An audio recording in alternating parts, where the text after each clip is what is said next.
বাঙালির উৎসবের সাথে মিশে আছে টাঙ্গাইলের শাড়ি। ঈদকে কেন্দ্র করে ব্যস্ততা বেড়েছে টাঙ্গাইলের তাঁতপল্লীতে। খটখট শব্দ জানান দিচ্ছে আসন্ন ঈদের ব্যস্ততা। ভোরের আলো ফুটতেই মাকু আর সুতোর ছন্দে মেতে ওঠেন কারিগররা। পুরুষদের পাশাপাশি নারী কারিগররাও মেতেছেন কর্মযজ্ঞে।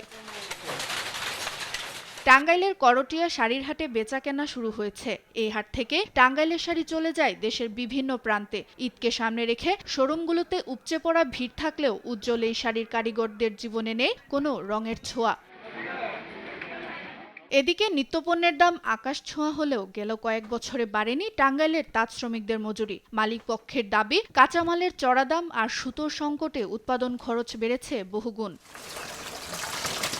দিনভর হাড়ভাঙা খাটুনি শেষে যে মজুরি জোটে তা দিয়ে নুন আনতে পান্তা ফুরোয় অবস্থা। বাড়তি কোনো বোনাস বা আয়ের নিশ্চয়তা নেই এই কারিগরদের। কাজের চাহিদা বাড়ছে কিন্তু আমাদের মজুরি দেওয়া হয় নাই, ন্যায্য মজুরি আমরা পাইনি কখনোই। ব্যস্ততা তো বাড়ছে কিন্তু মজুরি বাড়ে নাই। ঠিক আছে, ভোর 6টা থেকে রাত 10টার মধ্যে কাজ করি, এই 600-700 টাকা কাজ হয়।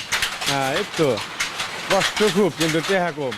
গেল ঈদের চেয়ে এবছর বিক্রি ভালো হওয়ার আশা ব্যবসায়ীদের। তবে এখনো খুচরা পর্যায়ে শুরু হয়নি বেচাকেনা। 15 রোজা পর্যন্ত সেরকম বেচাকিনি, খুচরা বেচাকিনি খুব আশানুরূপ হয়নি। 1 তারিখে পরে বেতন পায় সবাই, তারপরে হুমড়ি খেয়ে পরে বেচাকিনি কেনাকাটা করার জন্য।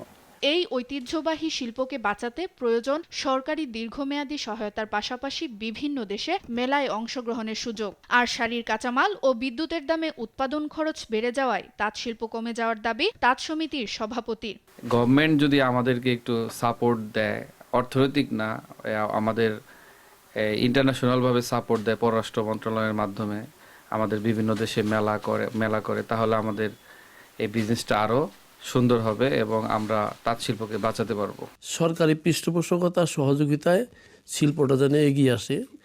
আর এই শিল্পের সাথে সংশ্লিষ্ট যারা আছে, শ্রমিক, বিশেষ করে শিল্পীরা, যারা শ্রমিক শ্রেণী, যারা অন্য পেশায় চলে যাচ্ছে, তাদেরকে ফিরিয়ে আনতে হবে। না হলে এই শিল্পটা আরও খুব তাড়াতাড়ি হারিয়ে যাবে। শিল্পী না থাকলে এই শিল্প কী করে চলবে?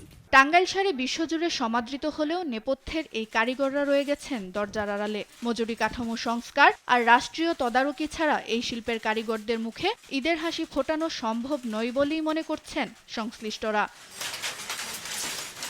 সুপ্রিয়া তৃষা, নিউজ ডেস্ক, দেশ টিভি।